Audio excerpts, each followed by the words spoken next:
This is Euronews Tonight. Here are your top stories.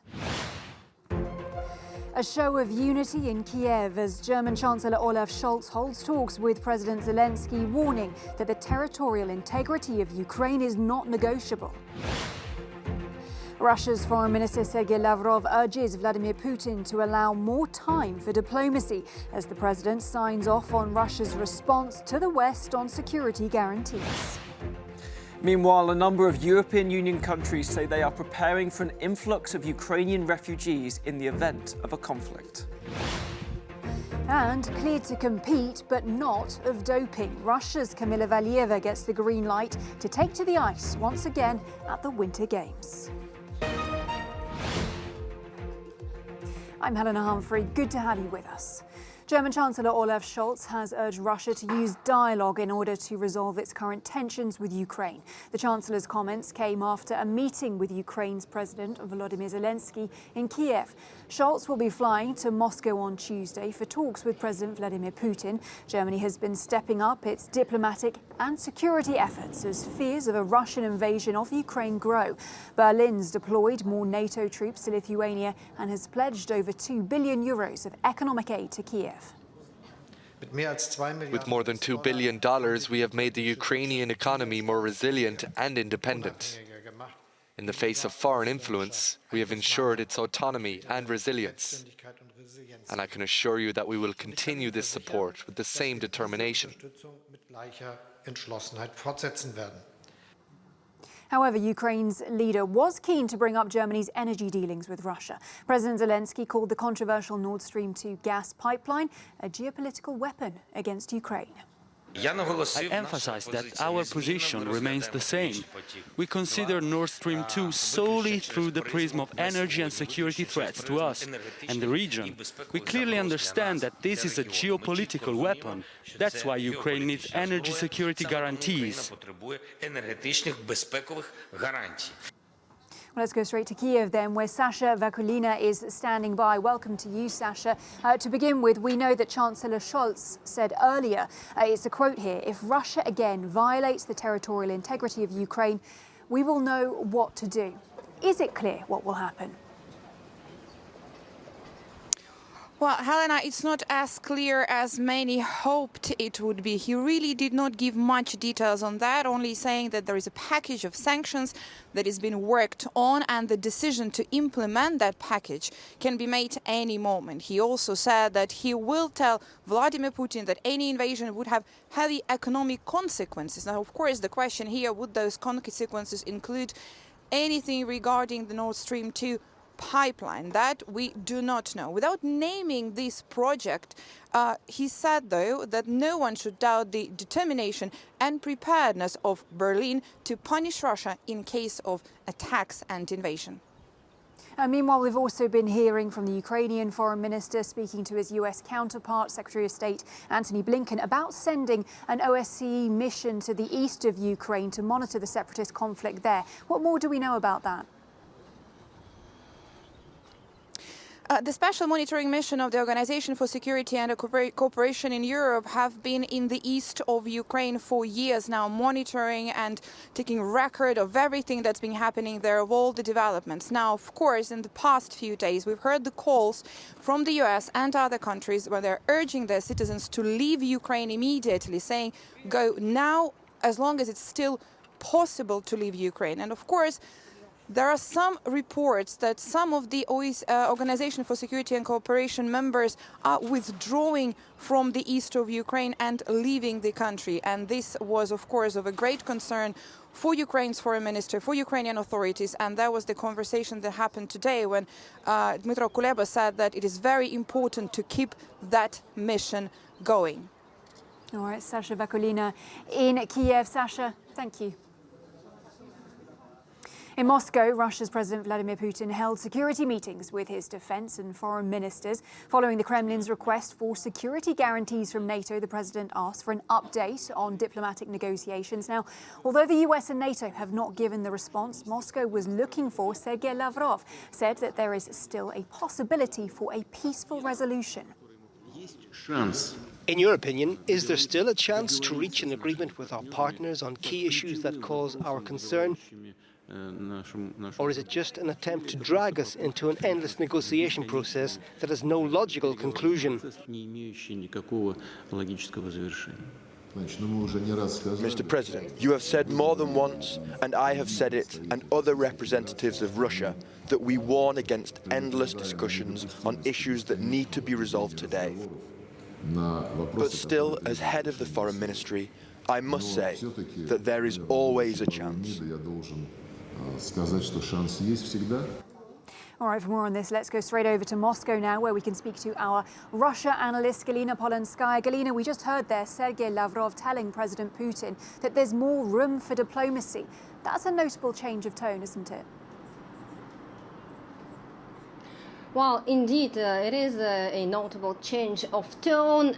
Sergei Lavrov, in a televised part of his meeting with Vladimir Putin, actually said that there was a chance to get to some kind of security agreement with the West. At least that's what we understood, that Russia is keen to continue the dialogue. You heard what Vladimir Putin asked, and the answer was that there is always a chance, and not all of the opportunities are exhausted, and let's seek for more. So indeed, what we understand that Russia wants to discuss more, even though Sergei Lavrov underlined once again that the major security concerns of Russia were not answered, but there are absolutely some areas that it wants to discuss, some confidence building measures, limits for missile deployments in Europe, and etc. And Lavrov underlined that it was something that Russia wanted to discuss in the past, but its appeals were ignored, and the dialogue continues. Tomorrow, German Chancellor Olaf Scholz is in Moscow. Here he will meet with Vladimir Putin, and Sergei Lavrov will meet with the Foreign Minister of Poland, who is the OSCE chairman in office, Zbigniew Rau, and they will first of all discuss the situation in Ukraine and the situation around this mission of the OSCE in Ukraine. And Russia is also very, very worried of what is happening with the mission at this moment. Galina, meanwhile, we also understand that there could be the potential for a key vote in the Duma tomorrow. Tell us more about it and crucially what it could mean. Well, it is actually very interesting, as tomorrow the Russian lawmakers will vote on one of the resolutions that appeals to the Russian president to recognize the self-proclaimed republics in the east of Ukraine. Actually, there are two resolutions. First one will go directly to Vladimir Putin. The second one first will go to the consultations in the foreign and defense ministries. And the idea initially belongs to the Communist Party. Its leader, Gennady Zyuganov, in a statement that was published tonight, wrote that this would be Russian firm answer to the US provocations. And the Speaker of Duma in his telegram wrote, I quote, Kyiv continues not to comply with the Minsk agreements, and this poses threats and risks to the lives of Russian citizens and compatriots living there. You should remember that Russia initiated this easy procedure of receiving the Russian passport for those who live in the self-proclaimed republics, and now there are more than 600,000 of people in those republics that have Russian passports. So some analysts think that what we are witnessing here is a possible scenario of annexation. Others say that it is just a pressure from Russia to the West, because if it happens, it would be the end to the Minsk agreements, and those agreements are still very important to Russia. Indeed. Galina Polanskaya watching the situation very closely for us from the Russian capital. Galina, thank you. Meanwhile, EU member states that border Ukraine said they're preparing for a possible mass influx of refugees in the event of a possible invasion. And Matthew in the Cube has been looking at the story. Well, to its immediate west, Ukraine is bordered by 4 European Union member states: Poland, Slovakia, Hungary and Romania. And in all 4 of these countries, there are talks or even plans underway in case of a possible influx of Ukrainian refugees in the event of a conflict. The Hungarian Prime Minister Viktor Orbán said over the weekend that a Russian invasion of Ukraine could lead to tens of thousands of people fleeing across the border. Now, Poland is the largest of the EU countries that borders Ukraine, and there also the Interior Minister has said that they are prepared for various situations. Poland for now is keeping its diplomatic missions on the ground in Kiev in the case that they are needed to facilitate a large-scale exit of Ukrainian nationals. But they are also making plans at home, and that means asking a number of local mayors or authorities to give them details about what accommodation facilities they have available in the event of large-scale arrivals. This could include things like hostels or even sports venues. But at the same time, the Polish government has reiterated its hope that a worst-case scenario could be avoided. Now, of course, it's worth noting that it was not so recently that Poland itself had an image for being anti-refugee. That was when thousands of people, mainly from the Middle East, arrived at the country's border with the Belarus, trying to enter the European Union. In contrast, it's worth noting that Poland has in the past allowed a number of economic migrants from Ukraine to enter the country, as it did during Russia's last incursion in 2014. Now again, they are making the same sort of plans. And indeed, Helena, a number of other EU countries are doing the same, including Slovakia, where the defence minister there has said that the current situation is the most dangerous that Europe as a continent has faced since the Second World War. Matthew, thank you so much. Now, at least 7 people have died after an explosion at a building in the south of France. 2 children, including a newborn baby, were among the victims. 25 people had to be evacuated from the building in the town of Saint-Laurent-de-la-Salanque, about 150 kilometres from Montpellier. Firefighters are continuing to search for victims. An investigation into what happened in the fire has been launched. Now, the EU has long struggled to find a joint response from all 27 members when it comes to dealing with refugee and migrant arrivals into the bloc. And within the last few months, the thousands of people stuck in freezing temperatures without shelter on the Poland-Belarus border brought the issue back under the spotlight. But just how important is the issue to the citizens of the European Union? Pedro Sacadura went to the conference on the future of Europe to find out. A joint migration policy and common facilities for migrants arriving at the EU's borders. Just some of the recommendations coming out of this weekend's Conference on the Future of Europe. Maastricht was the latest stop in a series of citizen debates, hearing the voices of Europeans. A chance for 23-year-old Laura Cinquini from Frontline Italy to have her say on issues like migration. I would love to see things change in Italy in terms of the political and media approach to migration. I think people talk about migration in the wrong way, without having the precise figures, without having the proper terms. I just would like the way people are informed to change as well, and the way people, when they arrive in Europe, are hosted. That should change. I'd like to see a stronger, more common European policy. It should be much more organised. Other recommendations include less reliance on oil and gas imports, a topic that has been fueling tensions within the EU. Just like security, the idea of creating an EU army floated around but has failed to get the green light. For Guy Verhofstadt, one of the conference's co-chairs, important seeds are being sown for Europe's future. So the recommendations is not the end of the story. The recommendation of the citizens is the basis for a proposal of reforms. What I expect from this conference is that the fact that the citizens are present and are participating in the decision-making process will create such a pressure on the stakeholders of the European Union, the Commission, Parliament, the Council, that they can no longer ignore it. From Maastricht, the conference travels to Ireland later this month, a chance for more Europeans to bring fresh ideas on digital transformation, social justice, education and jobs. It was here in Maastricht that the EU was shaped 3 decades ago, but today it is at the heart of conversations about its future.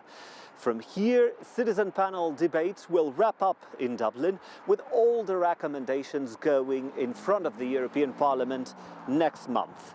Pedro Sacadura, Euronews, Maastricht.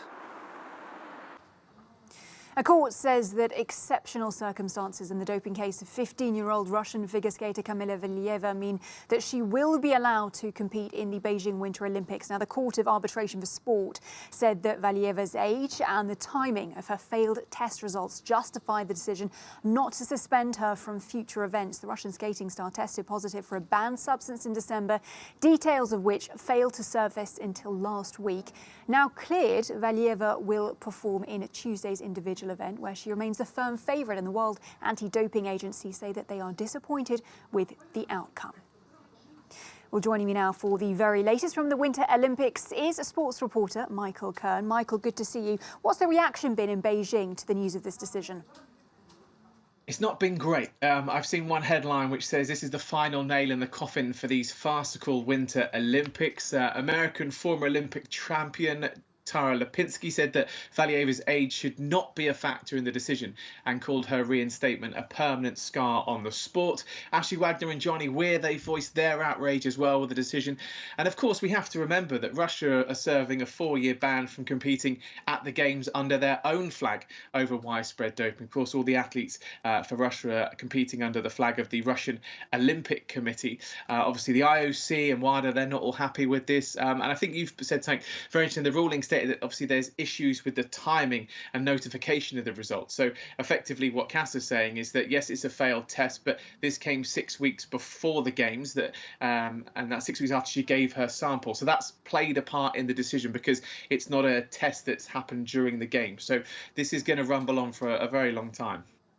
I can imagine it will, because then on top of this, we've got the fact that Camilla goes into Tuesday's individual event as the hot favourite. What happens if she does win? Well, this is where it gets interesting because the court didn't rule either on whether Valieva could keep her gold that she won last week. Now, after the decision by CAS, the Olympic Committee announced that while Valieva will be allowed to take part in the women's individual figure skating competition, there's going to be no medal ceremony if she is among the prize winners. If she wins a medal, there's no guarantees that she wouldn't be stripped of it at a later date because, of course, there'll be anti-doping that's happening during this Games as well. So there's a long and lengthy process in this as well. But in the short time she competes, but issues like whether she's taken up her right to ask for her B sample to be tested are all part of this anti-doping process, which still remain unresolved. So yeah, there's a massive kind of cloud over this. There'll also be a wider investigation also into her entourage to find out how a child came to fail a drugs test in the first place. So plenty of questions still need answering. Absolutely. Moving on then, the French ice skating duo Papadakis and Cizeron, they were determined not to have, I think, ice skating completely overshadowed by all this controversy. Talk us through just how impressive they were. They were amazing. They won gold with a world record score of 226.98. They beat their previous world record of 226.61, which they set in 2019. And also it was a lovely bit of redemption for them as well, because at the last Games, they missed out on gold by just 1 point, and their routine was hampered by a wardrobe malfunction as well. But this performance, it was virtually flawless. Everyone was on their feet. Athletes, coaches, gave them a massive standing ovation. So they certainly didn't let their day be overshadowed by everything that's gone on in the rest of the Games. Absolutely not. Some great stuff there. Michael Kern bringing us up to date. Thank you, Michael. Well, it was a dream come true for fans of the Los Angeles Rams as their team claimed victory over the Cincinnati Bengals on Sunday. It's only the second time that the Rams have won the Super Bowl, and they did it on home soil, as Mark Armstrong reports. The SoFi Stadium in Inglewood, California, venue for this year's Super Bowl and home of the winning side, the Los Angeles Rams. But victory over the Cincinnati Bengals came late, with just under a minute and a half left on the clock when Cooper Kupp scored his second touchdown to give the Rams their second NFL title. It feels great.